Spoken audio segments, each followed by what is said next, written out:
بسم اللہ الرحمن الرحیم۔ السلام علیکم۔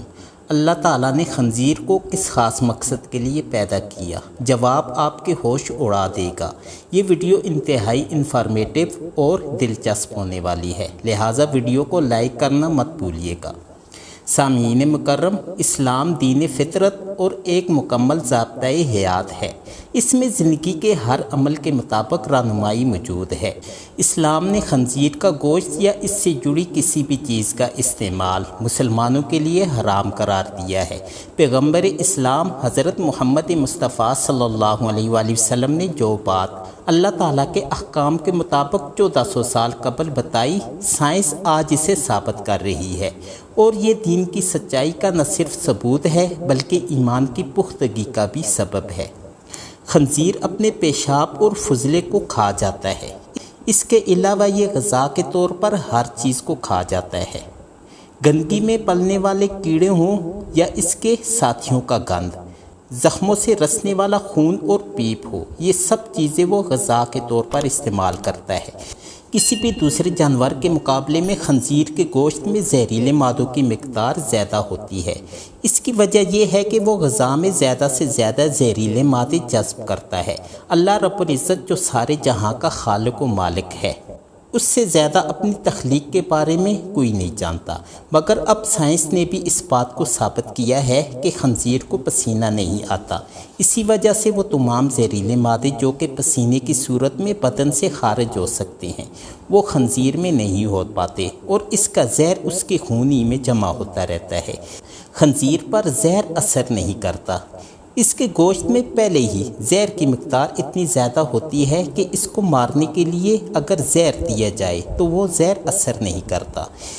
اس کو سانپ کے کاٹنے کا اثر نہیں ہوتا۔ اکثر وہ کسان جو خنزیر کو پالتے ہیں اس کو سانپوں کے بل میں چھوڑ دیتے ہیں، کیونکہ یہ نہ صرف ان سانپوں کو کھا جاتا ہے بلکہ ان سانپوں کے کاٹنے سے ان کا زہر بھی اس پر اثر نہیں کرتا۔ اس کا گوشت جلدی سڑنے لگتا ہے۔ جب خنزیر مر جاتا ہے تو بیکٹیریا اور دیگر حشرات زیادہ تیزی سے اس کے گوشت پر حملہ آور ہو کر اس کو دوسرے جانداروں کے مقابلے میں جلدی سڑا دیتے ہیں۔ خنزیر کا گوشت کسی بھی درجہ حرارت پر پکنے کی صورت میں جراثیم سے پاک نہیں ہوتا۔ آج تک اس بات کا پتہ نہیں چلایا جا سکا کہ کس درجہ حرارت پر پکنے کے بعد مکمل طور پر اس گوشت میں موجود زہریلے مادوں کا خاتمہ ہو سکتا ہے۔ خنزیر کے گوشت میں چکنائی کا تناسب بہت زیادہ ہوتا ہے۔ خنزیر کے گوشت میں چکنائی کا تناسب کسی بھی دوسرے جانور کے مقابلے میں انتہائی زیادہ ہوتا ہے، جو انسانی صحت کے لیے انتہائی خطرناک ہے۔ خنزیر کی کھائی گئی غذا بہت تیزی سے اس کے جسم کا حصہ بنتی ہے۔ خنزیر کا نظام ہاضمہ بہت تیز رفتاری سے کام کرتا ہے، اسی وجہ سے غذا انتہائی قلیل وقت یعنی صرف 4 گھنٹوں میں اس کے جسم کے گوشت کا حصہ بن جاتی ہے، اور چونکہ یہ انتہائی تیز رفتاری سے ہوتا ہے لہٰذا یہ گوشت غذائیت سے محروم ہوتا ہے۔ خنزیر میں 3 ایسی بیماریاں موجود ہوتی ہیں جو فوری طور پر انسان میں منتقل ہو سکتی ہیں۔ یہی وجہ ہے کہ اللہ کی جانب سے خنزیر کو چھونے سے بھی منع فرمایا گیا ہے۔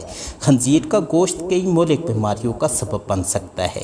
خنزیر انسان میں ٹائیفائڈ، جوڑوں کے درد، پتے کی بیماریوں اور دیگر کئی بیماریوں کا سبب بن سکتا ہے۔ اس کے گوشت کے اندر ایسی سلوٹیں ہوتی ہیں جو زہریلے مادے اپنے اندر جمع کر لیتی ہیں۔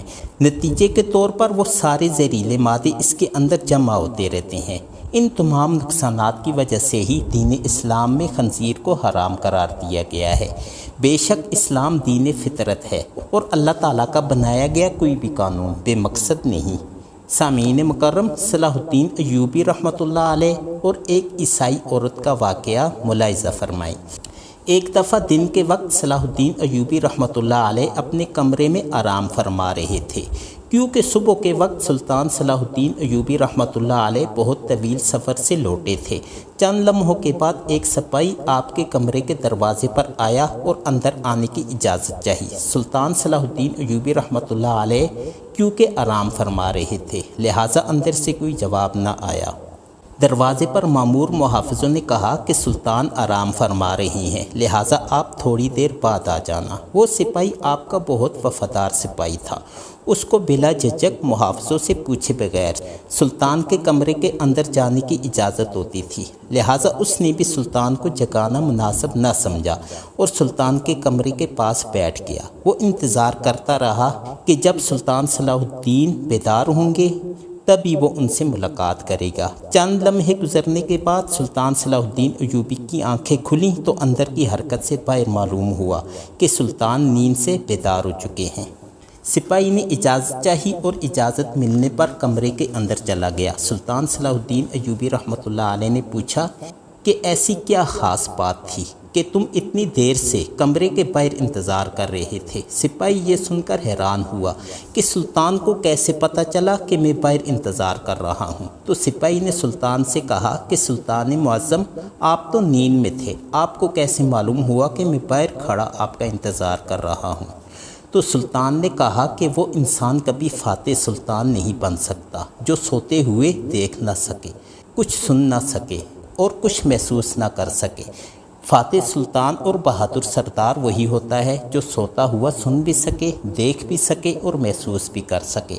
سپاہی بڑا حیران ہوا۔ پھر سلطان نے پوچھا کہ بتاؤ کیا بات ہے؟ سپاہی نے کہا کہ شاہی حکیم صاحب آپ سے ملنا چاہتے ہیں۔ سلطان نے کہا ایجازت ہے، آپ حکیم صاحب کو اندر لے آئیے۔ سپاہی باہر گیا اور چند لمحوں کے اندر شاہی حکیم صاحب کو لے کر سلطان صلاح الدین ایوبی رحمۃ اللہ علیہ کی خدمت میں حاضر ہوا۔ سلطان نے حکیم سے پوچھا کہ حکیم صاحب بتاؤ کیا بات ہے، آخر آپ کو مجھ سے ملنے کی اتنی جلدی ضرورت کیوں پیش آئی؟ تو حکیم صاحب نے کہا کہ حضور ایک بات ہے جو مجھے کئی دنوں سے پریشان کر رہی ہے، اس سلسلے میں آپ سے بات کرنی ہے۔ سلطان صلاح الدین ایوبی رحمۃ اللہ علیہ نے کہا کہ کہو کیا بات ہے؟ حکیم صاحب نے کہا کہ میرے حکیم خانے میں میری بہت ساری شاگردوں میں سے ایک شاگرد ہے جو کہ عیسائی خاتون ہے۔ اس نے اسلام کے بارے میں بہت کچھ پڑھا اور بہت کچھ سیکھا ہے، لیکن اس کے ذہن میں چند سوال ہیں جن کی وجہ سے وہ الجھ کر رہ گئی ہے اور ابھی تک مسلمان نہیں ہوئی ہے۔ وہ چاہتی ہے کہ مسلمان ہو جائے، مگر ایک سوال کا جواب میرے پاس نہیں ہے جس کی وجہ سے وہ ابھی تک مسلمان نہیں ہوئی۔ سلطان صلاح الدین ایوبی رحمۃ اللہ علیہ نے مسکراتے ہوئے کہا کہ سلطان کا حکیم ہوتے ہوئے بھی تمہیں ایک سوال کا جواب نہیں آیا؟ بتاؤ وہ کون سا سوال ہے جو اس عورت کے ایمان لانے کے درمیان رکاوٹ بنا ہوا ہے؟ حکیم صاحب نے کہا کہ وہ عورت کہتی ہے کہ آخر مسلمان خنزیر کا گوشت کیوں نہیں کھاتے؟ اسے کھانے میں آخر برائی ہی کیا ہے؟ کیا اس کے کھانے میں کوئی نقصان ہے کہ جس کی وجہ سے مسلمان خنزیر کا گوشت نہیں کھاتے اور اس سے سخت نفرت کرتے ہیں؟ اور وہ یہ بھی کہتی ہے کہ ہمارے گاؤں میں تو سبھی لوگ اکثر خنزیر کا گوشت کھاتے ہیں اور اپنے قبیلوں میں خنزیر پالتے ہیں اور بڑا ہونے پر اس کو کاٹ کر کھاتے ہیں، اور جب وہ مجھ سے سبق لے کر گھر واپس جاتی ہے تو اپنے گھر والوں کے ساتھ خنزیر کا گوشت ہی کھاتی ہے، کیونکہ یہاں تو اس کے لیے خنزیر کا گوشت میسر نہیں اور میرے پاس اس کا کوئی معقول جواب نہیں تھا اور میں نہیں جانتا تھا کہ اسے کس طرح مطمئن کروں، لہٰذا آپ اس کے سوال کا جواب دے دیں تو ممکن ہے کہ آپ اس کے نور ہدایت کی طرف آنے کا ذریعہ بن سکتے ہیں اور شاید وہ غیر مسلم عورت مسلمان ہو جائے۔ یہ سن کر صلاح الدین ایوبی رحمۃ اللہ علیہ نے حکیم صاحب سے کہا کہ کل تم اس خاتون کے ساتھ دربار میں حاضر ہو جانا۔ دوسرے دن صبح جب سلطان دربار میں پہنچے تو حکیم صاحب اس خاتون کے ہمراہ تشریف فرما تھے۔ پھر حکیم صاحب نے بتایا کہ سلطان معظم یہ ہے وہ خاتون جو میری شاگرد ہے اور جس کا میں نے آپ سے ذکر کیا تھا۔ سلطان نے عورت سے کہا کہ بتاؤ خاتون تمہارا کیا سوال ہے؟ تو اس عورت نے کہا کہ سلطان معظم میں نے اسلام کے بارے میں بہت کچھ پڑھا اور سیکھا، یہاں تک کہ اب میں اس جگہ پر آ گئی ہوں کہ میں اسلام قبول کر ہی لوں، لیکن ایک بات ہے جو مجھے اسلام قبول کرنے سے روک رہی ہے، اور وہ بات یہ ہے کہ اسلام خنزیر کا گوشت کھانے کی اجازت کیوں نہیں دیتا؟ یہ تو ہماری سب سے پسندیدہ خوراک ہے، چاہے کچھ بھی ہو جائے میں تو اس کو کھانا نہیں چھوڑ سکتی۔ میں نے اسلام کی تعلیم حاصل کرنے میں ہر جگہ دیکھا ہے کہ جہاں بھی اسلام نے کسی چیز سے روکا ہے تو اس کے منع کرنے کی وجہ اور اس کے نقصانات کے بارے میں بھی بتایا ہے، لیکن خنزیر کے گوشت کے سلسلہ میں مجھے کوئی مضبوط دلیل نہیں ملی۔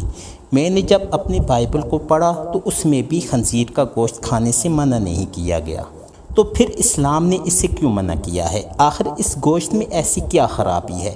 یہ تو عیسائیوں کی سب سے پسندیدہ خوراک ہے۔ یہ سن کر صلاح الدین ایوبی رحمۃ اللہ علیہ نے اس عورت سے مخاطب ہوتے ہوئے کہا کہ اللہ تعالیٰ نے قرآن کریم میں 3 جگہوں پر خنزیر کا گوشت کھانے سے منع فرمایا ہے۔ پھر آپ نے ان آیات کا بھی ذکر کیا۔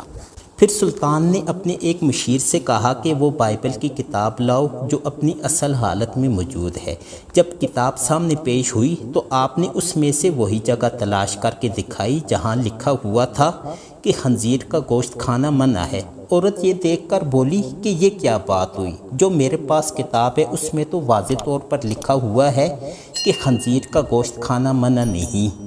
سلطان صلاح الدین ایوبی رحمۃ اللہ علیہ نے کہا کہ مجھے ترس آتا ہے تمہارے ان لکھنے والوں پر جو اپنی عیاشیوں کے لیے اس پاک کتاب کو اپنے لفظوں سے بالکل تبدیل کر دیتے ہیں۔ تمہارے پاس جو بائبل ہے وہ اپنی اصل حالت میں موجود نہیں ہے، اس میں وقتاً فوقتاً کافی تبدیلی کی جا چکی ہے۔ پھر سلطان صلاح الدین ایوبی رحمۃ اللہ علیہ نے فرمایا کہ یہ تو میں نے کتاب سے ثابت کیا ہے، اب میں تمہیں علم طبیعیات کے حوالے سے ثابت کر کے بتاؤں گا۔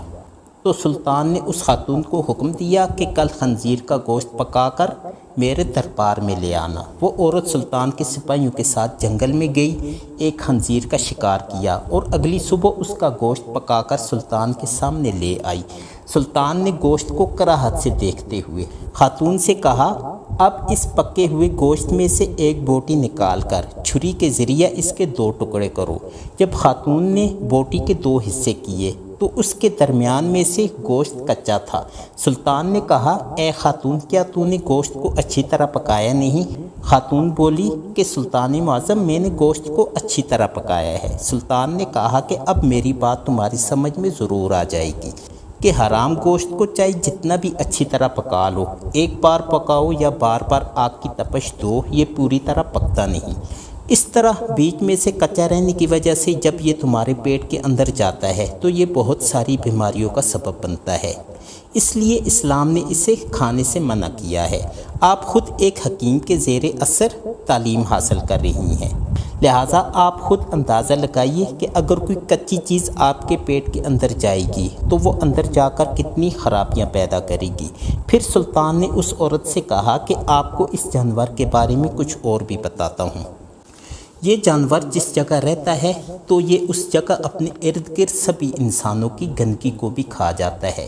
اس کی اکثر خوراک بہت ہی غلیظ ہوتی ہے، اور سب سے حیران کن بات یہ ہے کہ خنزیر وہ واحد بے شرم جانور ہے کہ جب اس کی مادہ یعنی اس کی بیوی کے ساتھ کوئی دوسرا خنزیر جنسی تعلق قائم کرتا ہے تو یہ خوش ہوتا ہے اور فخر محسوس کرتا ہے۔ یہ واحد جانور ہے جس میں اتنی زیادہ بے شرمی بھری ہوئی ہے، تو یہ آپ کو کیا فائدہ دے گا؟ یہ سن کر وہ عورت سلطان صلاح الدین ایوبی رحمۃ اللہ علیہ کی قائل ہوگی اور کہا کہ سلطان معظم، آپ مجھے اپنی زبان سے کلمہ پڑھائیے۔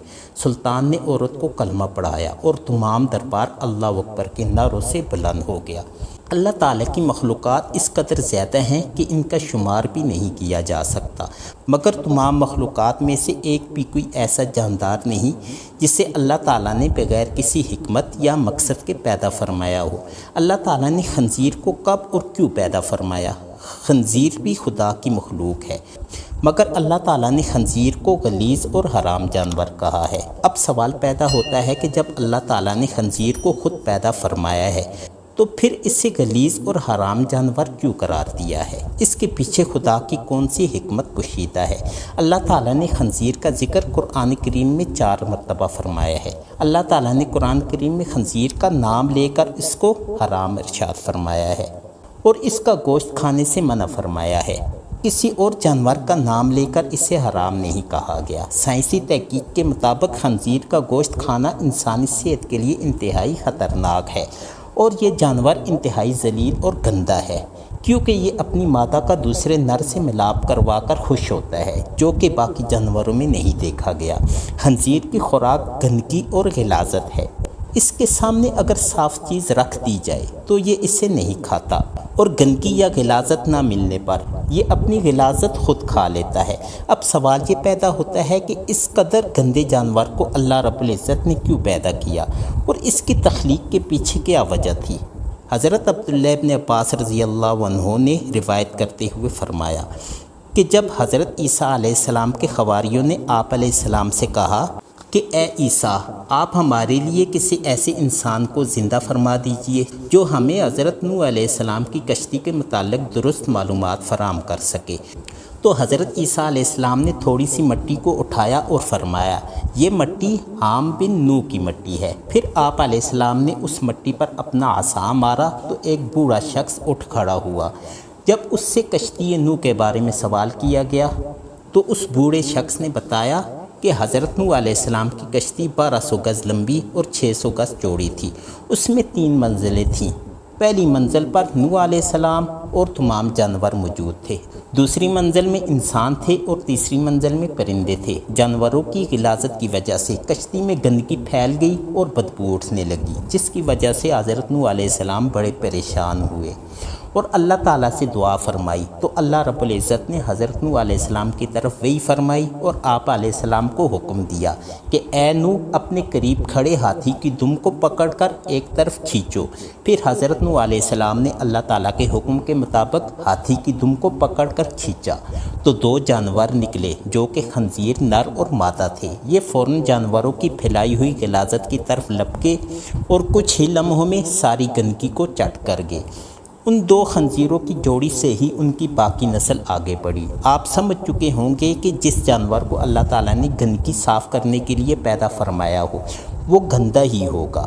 سائنسی تحقیق تو آج ہو رہی ہے۔ اللہ تعالیٰ نے 1400 سال پہلے اس جانور کی حقیقت سے ہمیں آگاہ فرما دیا تھا۔ بے شک ہر چیز کا خالق اور مالک اللہ ہے، وہ جیسا چاہتا ہے کرتا ہے۔ ہمیں ہر صورت اس کے احکامات پر سر تسلیم خم کرنا پڑے گا، اسی میں ہماری دنیا و آخرت کی بھلائی ہے۔ اللہ تعالی ہمیں حرام کاری سے بچائے اور ہمارا خاتمہ ایمان پر فرمائے، آمین۔